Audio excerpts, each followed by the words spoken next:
Bahrain qualifying is nearly upon us and the drivers look as if they're all geared up to go. I expect we'll be getting underway very shortly.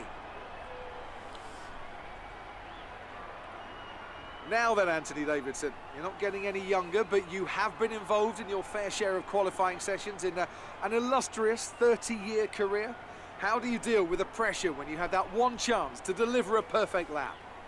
It's not so much about dealing with the pressure, it's more about how you approach the risk and just how much of it are you willing to take. You're constantly balancing the car on the edge of grip from braking, cornering and traction, and over the course of a lap it's easy to get that balance wrong, and that's why achieving the perfect lap is almost impossible.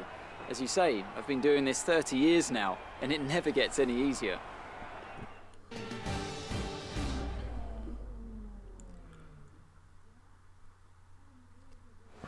Things don't get much easier than this. Okay, we know it's going to be a struggle to get out of this session. Nonetheless, give it your best to shot. my first ever Formula 1 video on my channel. Hopefully you enjoy it. It's not been easy to edit. It's not been simple for me to get everything together. But I hope you can enjoy it nonetheless. It's the first time I've edited a video like this, especially when I've got so much pressure to race perfectly as well. So it's part of the sort of content you will see on my channel, and hopefully it will be a part of the future of my channel, but that's up to you to tell me in the comments. Anyway, I drive for Toro Rosso here, and it's pretty much a simple task of getting them through Q1 into Q2. All the practice programs were completed on time, and I won't say on time so much as let's say that it was done almost perfectly minus the ERS one. The ERS challenge is very difficult, but here we are going through sector 1. It's a competitive first sector, solid so far. Looks like though I've struggled to get through the S's alright as we dive down into the hairpin. Tight right hand, it's not easy to turn the car, especially because I use a controller. So living on a small box here. It's a double left, a very hard corner. Normally I barely get through there without turning the wheel incorrectly. So it's a good turning there as we go straight down towards the end of this straight. Look at turn 8 or turn 9 here, left-hander, it's an endless turn. We're looking good so far. It's not the best lap, it's not a clean lap either, but we're coming up to the second sector now. This is the first effort of Q1, and we're looking alright here. Very much like we might just survive this incredible challenge of driving a Formula 1 car around an F1 track without making a single mistake. I won't lie to you, I did make a few, but I've cut them out for my own sanity here. Pumping up towards the line now, DRS are ready to be flicked open. I'll leave it a little late to open, but then yeah. Here's what I've realised I've got wrong. I've used the ERS a bit too much, and well, the deployment gauge, as you can see on the bottom right, it's just running out. So, well, I will be quite slow crossing the line here, but nevertheless, having tried twice to salvage it by dropping the ERS deployment mode down, I couldn't save it and just went for the line, and the best that I could come up with here was P7 at the start of this session. It wasn't a bad effort, but we still have time to improve on it. Probably wanted to go again, but didn't get much help from Lucas Weber there, who came out of the pits ahead of me into the next lap with 3 and a bit minutes to go. Somewhere down the line, I may have forgotten to alter the aerodynamic setup of the car, but never mind. It can always be improved. Here we go, second attempt. It looks like I've not remembered to turn down the ERS mode. I should have done that earlier in the lap, but sticking with a new set of soft tyres, I keep feeling like that is the other way around. Normally you have the yellows and the softs and the reds and super softs. I'm still getting used to that. I barely play this game, so I learn along the way. Continuing on as we go into sector 1, and as you expect with fresh tyres and a balanced setup, you would be, you'd do that a little bit faster. I've demonstrated that going to the first sector, coming up to the second sector now, as power through this nice circuit here in Bahrain. It's not my favourite track. I prefer more sweeping circuits and more power straights, as I hate technical circuits. Suzuka is one of my favourite circuits in the world to watch racing on, but to drive it is equally as difficult. Same with, I wouldn't say Spa so much. Spa's fun, But when we get there, you'll see how I do. We go back to Sector 2 now. I'm already green in the first sector, so personal best there. We're going to make a second one as well in Sector 2.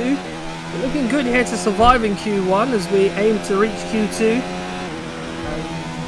Rivals around us, like some of the McLarens and the Racing Points, are who we're aiming to race with. Maybe you're in the Haas on Sunday, but it should be a really good race when we get round to it. Up to the line now as I improve up to P8. A decent lap. We are looking good for the race, so let's get to it. The curtain rises once more then on the desert stage of Sakir as the players take their places for the opening act. Will they enthrall us like they did in 2014 with that titanic battle between Nico Rosberg and Lewis Hamilton? Well, we'll find out shortly as we get underway here in Bahrain.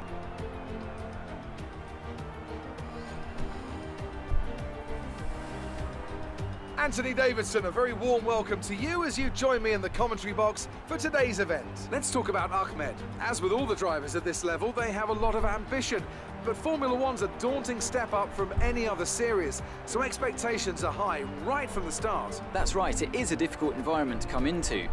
In junior categories, you're competing against drivers with similar levels of experience, but some of these guys in Formula One have been there for over a decade.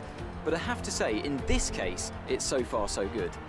Let's run you through the driver grid order for today's exciting race. Charles Leclerc lines up on pole position and Valtteri Bottas will line up alongside. Considering the rest of the grid, we have Hamilton, Verstappen, Sebastian Vettel and Perez, Albon, Grosjean, Sainz and Lando Norris, Ahmed, Magnussen, Kimi Raikkonen and Butler, Weber, Fiat, Lance Stroll and Daniel Ricciardo. Kubica and George Russell ends our grid lineup.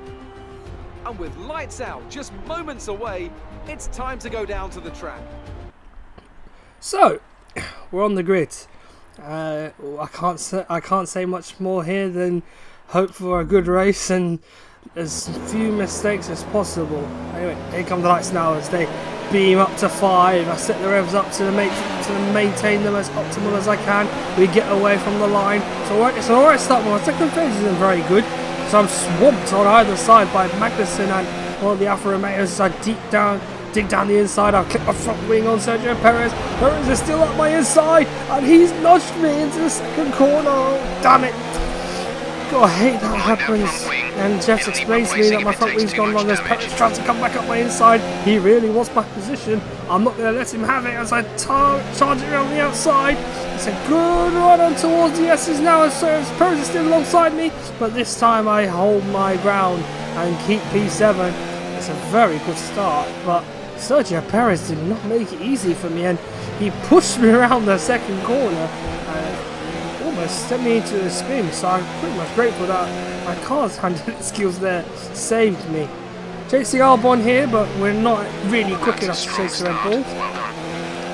It's a good start for us. We'll have to see how far we can go in this race. If anything, I'm really aiming to really be in the middle parts of the top 10, with the 6 cars ahead of me being pretty much the quickest on the grid. So to be racing faster than all these guys is pretty good. Alas though, I have to confess that things will not get much easier for me here. Now we go up to lap 9 where things have become a little bit more better. I promise you I haven't been overtaking people. Drivers have been pitting obviously to get off their warm soft tyres. They all started in the top 10 and I've moved up as high here as second. Leclerc has pitted and he's right behind me, and on this lap it's a case of making sure that I am quick enough to hang on to my original position of P7 where I'm racing laps of Grosjean, Magnussen and the Alfa Romeos. Those 4 cars in particular are the ones I'm running today and will want to protect my positions from. If you're also wondering why Bahrain and not Australia, well, I didn't record Australia, but I do have the highlights for that, and if you give me about 20 to 30 likes on this particular episode, I will upload the highlights that I recorded from Australia, which is just that little 2-minute video you get at the end of each race. But I'm quite sure that you will hope you will hit that target, and if you do, then you'll see the absolute carnage that lap 1 provided me with in Australia. It will me a good finish as well, but I'll explain more about that later, as we've got Charles Leclerc now charging up towards me into the second sector. He's giving me a hard time, but I'm not racing him in particular today, so I'm probably just going to let him by without he's giving me easy time, and he gets back into P2. His job is chasing Hamilton, who was second on the fourth of the road, I should say, and he's managed to take the lead. So it seems to be his strategy is working a treat. Not long though, as we hold DRS on Leclerc, but us sets the fastest up behind us. He's the next man who will ease up alongside me. I used the DRS on Leclerc, but got a bit too deep into turn 1. It would have been better if I got that turn right, because I would have set a more competitive lap. However, it is helping having this DRS, because it means I can get out ahead of Grosjean on the next pit stop. Whether I will do that or not, it depends on my pit crew doing a good job. Alas, we hope for more success in that pit stop. Jeff notified me that Hamilton had a problem up front, and he's struggling a little bit, but whether he'll make it to the pits in one piece or not, we'll have to wait and see. His teammate Bottas is right behind me and is setting up for a move. As I did with Leclerc, I'm not really racing him today. He will have an easy ride past me as well into the final corner. I'm going to stick with him here and use my DRS if I can to get close to him. I don't have it though, because I think he was behind me before the final corner, so I have to wait till the second DRS detection zone to get to him. I did say a really competitive lap though, and I'm looking good at the moment to tails on Bottas and get ahead of the Haas when I make my pit stop. This is right about now that I will make that switch onto the harder tyre, or as they say, the more prime option of tyre. I'm still struggling to get used to the tyre colours as years wear on. It has started to fade away a little bit. This set of tyres is pretty much spent, I think. You should be able to bring a bit more out, but it won't be long before they fall away from you entirely. And Jeff explains that to me as I get into the final corner. Sebastian Vettel is chasing me down as he's been in the pit, and on fresher tyres, of course, in that Ferrari will be very good. Jeff's prophecy about my tyres going off has come true, as I've gone very deep into the deep left, double left-hander. My English is all over the shop today, but it's culminated in me starting to struggle on the current set of tyres, and pretty much on this lap I should be pitting to the harder tyre. Vettel will not have a hard time getting past me, and we're going up towards the final corner now. Keep an eye on your distance to the speed limit line as you approach, and make sure you don't speed. Doesn't surprise me that he reminds me about that as I head towards the pit line. Is Vettel chasing me down towards the DRS zone, but he's got past me down the inside, didn't give him any trouble. And here we go, down into the pits now, onto the speed limiter. And I'm now relying on my team to get me out right in front of Grosjean. It's going to be close, because I've been looking at in bits of the video where you won't see it because I've edited it obviously. I've been looking at Grosjean's lap times, and it's been competitive. It's been just the odd couple of tenths behind me on track. So my best lap time being, I believe, something about a 31-32. Away goes one of the Salvos, but here comes Grosjean now down my outside. It's close, but I do get in front of him. He won't have long though to think about making a move, because he's got the second DRS zone coming up right now as I'm out of the pits. I can't have an opportunity to warm up my tyres, and Grosjean eases past me. But you think I'm going to give up? No, no way. As I charge around the outside of Grosjean, no problem there. And he's still side by side with me. I thought I had passed him, but now I've definitely got him. It's the DS's, and I've secured the position. This won't be the last time though we will see Romain Grosjean today. It's a double left-hander once again. I really don't like this corner. It's so annoying to brake for and also get the turning right, but it's got to be done. It's part of the track. Grosjean is sticking with me after the previous scuffle we had out of the pit stops, and at the moment Grosjean is on the more slower tyre, but he's been out for a lap longer than I have, so his tyres are more well bedded in than mine. As I've been told by Jeff to keep my to start using my fuel. I have to say I've done well by ERS deployments in the race. I'm not so good with qualifying because I keep running out on the last sector. It's quite an annoying thing. But anyway, I'll have to improve on that as we go on through races. Daniel Kvyat, my teammate, obviously swapped Pierre Gasly for him. At the time of starting my career and never playing it, I thought Gasly was doing Toro Rosso, but anyway, let's not worry about that. The Frenchman is getting past me down the inside now. Will I keep my position? I think I can. I've got the inside line for turn 2 and I braked behind Grosjean, so I got DRS as well, which means I can escape from Grosjean on this occasion and breathe for now as the Frenchman thinks about his next move in the race. Even for someone who can't edit a video, I can still incorporate the outside shot or two. As we come up now towards the third sector again, Grosjean he's sizing up yet another move into the back straight. He might get closer on this part as I set up for a defensive strategy into turn 1. It's a good exit out of the final corner, but it's a case now of whether I can keep Grosjean behind me. Put up to over into high, then overtake, I think. Grosjean getting closer and ever closer in my rear view, but I think he's just that bit down the inside. I have to leave him the space. I try to leave him as little as possible and do just enough, but it's not over yet. Second DRS zone is coming up now. He's still there. He's still very close. Comes up the inside. I have to yet again leave him the space.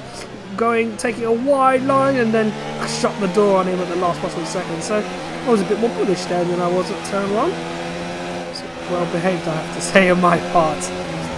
Grosjean now takes his bow as he attempts yet another move down the back straight, the front straight, sizing up into the final sector. But he's a lot closer on this occasion. I haven't had a good lap. I've been making a couple of mistakes here, and Grosjean has been gifted the inside, but logic has become a imperative format here, as I've used my early braking to get DRS on Grosjean to be able to stick with him, get my engine mode up and the DRS into overtake, and then just absolutely cruise past him into the first corner. And well, okay, I thought I had to move down, let's say that much, as Grosjean sticks with me for a moment and I get back up the inside at turn 2.